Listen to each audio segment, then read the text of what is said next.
خوش آمدید. آپ دیکھ رہے ہیں میزان کا دسترخوان. علماء کرام ہمارے ساتھ یہاں تشریف فرما ہیں اور ہم کوشش کرتے ہیں کہ مطلب جو بھی سوالات مجھ سے عام لوگ بھی ہم سے پوچھ رہے ہوتے ہیں کہ علماء سے یہ پوچھیے تو ہم آپ کی خدمت میں عرض کرتے ہیں. مفتی عامر صاحب ذرا مجھ سے صاحب نے پوچھا کہ بھائی خواہش تو بہت تھی, سوچا ہر دفعہ کی طرح اس دفعہ بھی تھا کہ رمضان میں قرآن پڑھیں گے, جتنا پڑھ سکا پڑھیں گے, ترجمے کے ساتھ سمجھ کے کر نہیں سکے, لیکن انہوں نے جملہ ہونے کا اب تو 18 روزے ہو گئے ہیں, اب پھر اگلے سال ہی صحیح. تو آپ بتائیے گا کہ اگر کسی نے کچھ بھی اس ماہ مبارک سے متعلق سوچ رکھا تھا اور کسی بھی وجہ سے شروع نہیں کر سکا تو کیا اٹ از ٹو لیٹ کہ بٹ ٹھیک ہے اب 2022 والے رمضان میں دیکھیں یا پر ٹھیک ہے some thing is better than nothing, بسم اللہ کریں جو بھی ہے. بسم اللہ الرحمن الرحیم. بالکل آپ نے صحیح فرمایا ہے. اور جن صاحب نے آپ سے پوچھا ان کی پہلی سوچ کو سلام ہے. دوسری سوچ کے بارے میں خود سوچوں گا کہ اب اتنے دن گزر گئے تو اب کیا کروں. ایسا نہیں ہے, ایک ساتھ بھی رمضان کی مل جائے نا اس کو ضائع مت کریں, اس کو عام نہ سمجھیں, وہ بہت قیمتی ہے. اچھا آپ دیکھیں کہ ہمیں جو اسلام میں جو تصور دیا گیا ہے, نبی کریم علیہ السلام نے فرمایا کہ تمہیں اطلاع ملے قیامت قائم ہو گئی ہے, اور اگر تم سے ہو سکے کہ ایک پودا لگا سکتے ہو تو بھی لگاؤ, لگا دو. ایک اس کا یہ مطلب ہے کہ آدمی آخر موقع تک اپنے وقت کو صحیح استعمال کرے, اور دوسرا اس کا مطلب یہ ہے کہ آخر ٹائم تک انسان زندگی کی طرف متوجہ رہے. واہ واہ. یہ دونوں مطلب ہیں. تو اب جس طریقے سے 12 روزے باقی ہیں, اگر 18 ضائع ہو گئے ہیں تو 12 روزے کو وہ چاہیں تو ان 18 کو بھی وصول کر سکتے ہیں. واہ واہ واہ. یعنی اس میں زیادہ وقت ہونا تو یہ چاہیے, نہ کہ مزید نقصان کی طرف جائیں. صحیح ہے, صحیح. جس طرح ایک آدمی کاروبار کرتا ہے تو کس طرح سوچتا ہے کہ یار میرا اتنا نقصان ہو گیا, اب میں اس طریقے سے اس کو کمپنسیٹ, جتنی ریکوری مار سکتا ہوں مار لوں, جتنی ریکوری کر سکتا ہوں کروں, جتنا اوور ٹائم لگا سکتا ہوں لگاؤں. تو ادھر بھی اسی انداز سے سوچتے ہوئے بندے کو اس رمضان کے مہینے کو کیش کرنا چاہیے, یوٹیلائز کرنا چاہیے. ٹھیک ہے, یہ نہ سوچے کہ 18 دن گئے اب کیا اینڈ آ گیا, اب تو ختم ہو گیا. اللہ تعالیٰ کو تو آپ کی ایک ساتھ بھی پسند آ گئی, آپ کا کام ہو جائے گا. تو آپ یہ مت سوچے کہ 12 دن میں کیا ہوگا. ٹھیک ہے, 12 دن میں کیا نہیں ہوگا یہ پوچھیں. کیا کہنا ہے, کیا کہنا ہے. اور داؤدانی صاحب اب آگے جا کر اب طاق راتیں بھی آ رہی ہیں. ویسے تو طاق رات کے مخصوص اعمال ہیں, وہ تو آپ بتاتے رہتے ہیں علماء کرام سارے, لیکن اگر جنرلی اگر کوئی پوچھے کہ اتنی بڑی راتیں آ رہی ہیں جن کے بارے میں ہم نے علماء کرام سے یہ سن رکھا ہے کہ سال کی سب سے عظیم شب ہے, تو اگر آپ جنرلی 2-3 کام سجیسٹ کرنا چاہیں تاکہ لوگ اپنے ذہنوں کو ابھی سے آمادہ کر لیں کہ یعنی طاق راتوں میں یہ کرنا ہے, تو وہ کیا ہوں گے؟ بسم اللہ الرحمن الرحیم. اس بات پر بھی تھوڑا تبصرہ کرنا چاہوں گا کہ ڈوبتے کو تو تنکے کا بھی سہارا ہوتا ہے. وہ کبھی اس تنکے کو نظر انداز نہیں کرتا یہ کہہ کر کہ اگر واقعاً کوئی پراپر تختہ ہوتا تب تو میں اس پر ہاتھ رکھتا اور بچنے کی کوشش کرتا. وہ تنکے سے بھی اپنا کام چلانے کی کوشش کرتا. اسی طریقے سے اگر آپ دیکھیں تو اگر کبھی شادی میں, ولیمے میں, کبھی دعوت میں کوئی جائے اور لیٹ ہو جائے اور وہاں پر بوفے میں جتنی ڈشز موجود تھیں ان میں سے بہت ساری یہ ختم ہو چکی ہوتی ہیں, کوئی ایک آدھ اگر ڈش موجود ہو تو کیا وہ یہ کہہ کر وہاں سے چلا جاتا ہے اب تو ختم ہی ہو گیا, ہاں چھوڑو, کبھی بھی ایسا نہیں ہوگا. تو یہ تو ہمیشہ ایک عقلی اصول ہے کہ اگر سارا حاصل نہیں کر پائے تو جتنا حاصل کر پاؤ اسی کو غنیمت سمجھو اور اس سے استفادہ کرو. صحیح ہے. جو آگے آنے والی راتیں ہیں وہ تو ویٹیج کے اعتبار سے اور بھی زیادہ قیمتی ہیں. ظاہر ہے کہ وہ رات آنے والی ہے کہ جو 1000 مہینوں سے بہتر ہے. تو اگر آپ دیکھیں کہ اس رات میں کیا مانگنا ہے تو ایک بہت اہم چیز جس کو مانگا گیا ہے اور تاکید کی ہے کتابوں کے اندر وہ یہ ہے کہ انسان پروردگار عالم سے سلامتی مانگے. وہی جو اس رات کا ایک پیغام بھی ہے کہ سلام حتی مطلع الفجر, کہ یہ رات سلامتی ہے مطلع فجر تک. سارے سال کے لیے وہ سلامتی مانگے پروردگار عالم سے, اپنے لیے بھی, اپنے گھر والوں کے لیے بھی, اپنے رشتہ داروں کے لیے بھی, پڑوس کے لیے بھی, اہل وطن کے لیے بھی, پوری امت کے لیے, پوری دنیا کے لیے, اور خاص طور پر اپنے ایمان کی سلامتی مانگے. یعنی جس طریقے سے وہ اپنے جسم کی سلامتی مانگتا ہے پروردگار عالم سے, جس طریقے سے وہ اپنے مال کی سلامتی مانگتا ہے, اسی طریقے سے وہ اپنے ایمان کی سلامتی مانگے. یہ بھی کہے کہ اے پروردگار جو عمل میں کر رہا ہوں یقیناً یہ عمل اس لائق نہیں ہے کہ میں تیری بارگاہ میں پیش کر سکوں. یہ میرے اعمال ناقص ہیں, لنگڑے لولے اعمال ہیں, ٹوٹے پھوٹے اعمال ہیں, مگر تو کامل ہے, تیری رحمت کامل ہے. تجھے تیری کامل رحمت کا واسطہ میرے ناقص اعمال کو کامل کے طور پر اپنی بارگاہ میں قبول کرنا, اور جو کمی رہ جائے اسے تو اپنے پاس سے کمپنسیٹ کر. کیا کیا بسم اللہ الرحمن الرحیم. اللہم صلی علی سیدنا و مولانا محمد وعلی آلہ و اصحابہ وبارک وسلم. پہلی بات تو یہ کروں گا اسی جو سوال کے ضمن میں کہ حضور نبی کریم علیہ السلام کی حدیث پاک میرے ذہن میں گم رہی ہے کہ آدمی آگ کی طرف بڑھ رہا ہے، اچھا جی جی، تو اسے چاہیے کہ اس آگ سے جان چھڑانے کے لیے صدقہ دے، اگرچہ کسی جانور کا ایک کھر کیوں نہ ہو، اور اپنی جان چھڑائے۔ اس کا مطلب کیا ہوا؟ وہی قبلہ مفتی صاحب والی بات کہ ایسا نہ ہو کہ کہے کہ بھائی اب تو کچھ کرنے کو باقی نہ رہا، نہ نہ نہ۔ اور دوسری بات یہ کہ اللہ تعالیٰ کوانٹٹی اور ایک ہوتی کوالٹی، صحیح ہے، اللہ تعالیٰ کوانٹٹی نہیں دیکھتا، کوالٹی، اللہ رب العالمین کوالٹی دیکھتا ہے۔ اور آپ نے اگر ایک کام بھی کوالٹی کے مطابق کر لیا تو کیا معلوم کہ اللہ تبارک و تعالیٰ آپ سے ایسا راضی ہو جائے کہ 18 رمضان گزر چکے ہیں، آپ کو رحمت بھی مل جائے، مغفرت بھی مل جائے، جہنم سے آزادی مل جائے، اور آئندہ آپ کی زندگی سنور جائے۔ سبحان اللہ۔ اور ایک بات اور کہوں گا کہ یہ جو آخری عشرہ آ رہا ہے نا، اس میں سب سے آپ دیکھیں سیکوینس دیکھیں کہ پہلا عشرہ رحمت سے گزرے، مغفرت میں داخل ہو گئے، اچھا اب مغفرت سے گزر رہے ہیں اور انشاءاللہ جہنم سے آزادی کی طرف جانا ہے۔ تو آپ بالکل پریشان نہ ہوں، ہمیں اگر رحمت میں سے اب تک ہم نے حصہ جو ہے وہ لینے کی کوشش نہیں کی تو 12 دن باقی ہیں، بہت کچھ مل سکتا ہے۔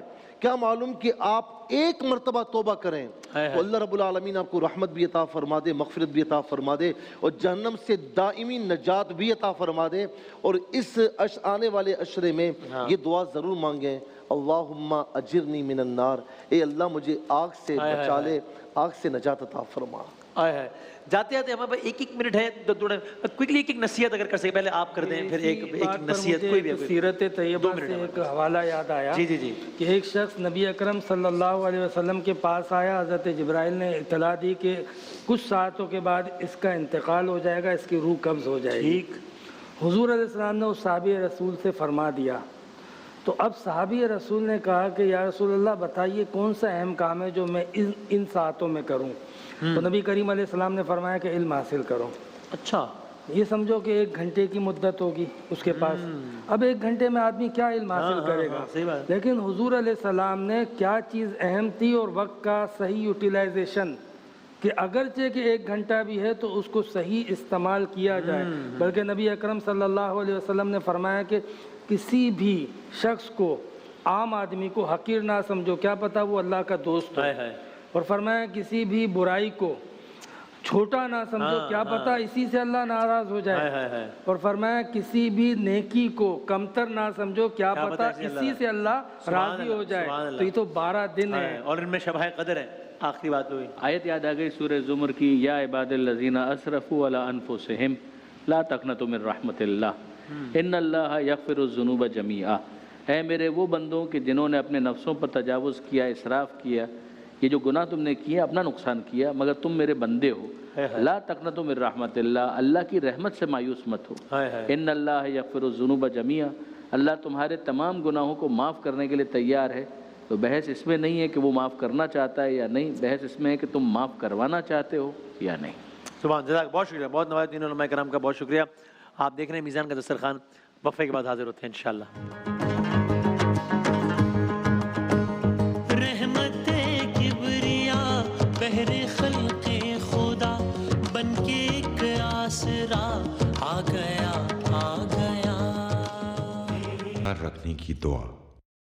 وبصوم غد نويت من شهر رمضان، میں ماہ رمضان کے کل کے روزے کی نیت کرتا ہوں۔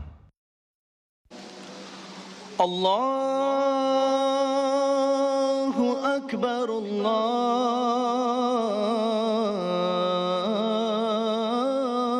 اکبر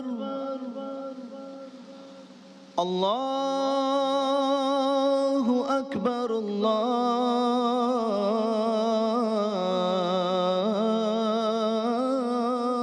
اکبر، اشہد ان لا الہ الا اللہ،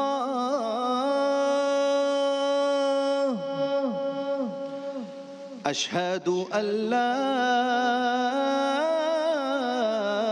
الہ الا اللہ،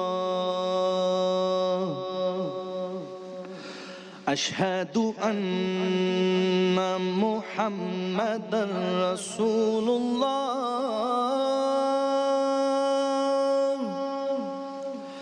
أشهد أن محمدا رسول الله حي على الصلاة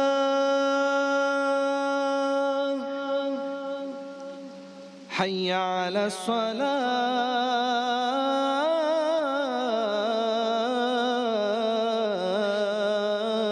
الصلاة حي على الفلاح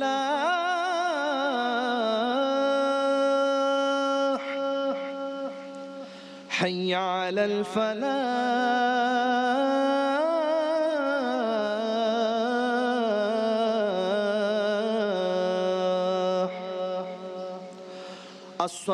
الصلاة خير من النوم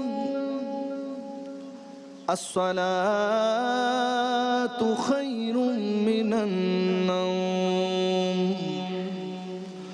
الله أكبر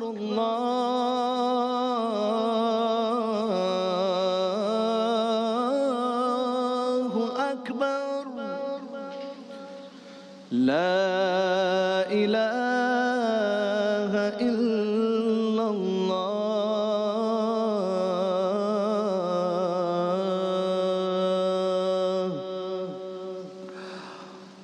اللهم رب هذه الدعوة التامة والصلاة القائمة آت محمدا الوسيلة والفضيلة والدرجة الرفيعة وبعثه مقاما محمودا الذي وعدته وارزقنا شفاعته يوم القيامة إنك لا تخلف الميعاد برحمتك يا أرحم الراحمين. جزاک اللہ. بہت نوازش جناب زہیب اشرفی صاحب، کیا خوبصورت انداز میں اذان فجر دینے کی سعادت حاصل کرے تو، اور انشاءاللہ آپ سے بشرط صحت و سلامتی اور زندگی 2:15 بجے ہوگی ملاقات. دعا سے اختتام کرتے ہیں. وَذَنُّونِ إِذْ ذَهَبَ مُغَاضِبًا فَظَنَّ أَن لَّن نَّقْدِرَ عَلَيْهِ فَنَادَىٰ فِي الظُّلُمَاتِ اللَّا إِلَٰهَ إِلَّا أَنتَ سُبْحَانَكَ إِنِّي كُنتُ مِنَ الظَّالِمِينَ فَاسْتَجَبْنَا لَهُ وَنَجَّيْنَاهُ مِنَ الْغَمِّ وَكَذَٰلِكَ نُنجِّي الْمُؤْمِنِينَ. اللہ تعالیٰ سب کے غموں کو دور فرمائے اس ماہ مبارک کے صدقے میں. انشاءاللہ 2:15 بجے ملتے ہیں. رحمت کبریا بہر خلق خدا بن کے ایک آسرا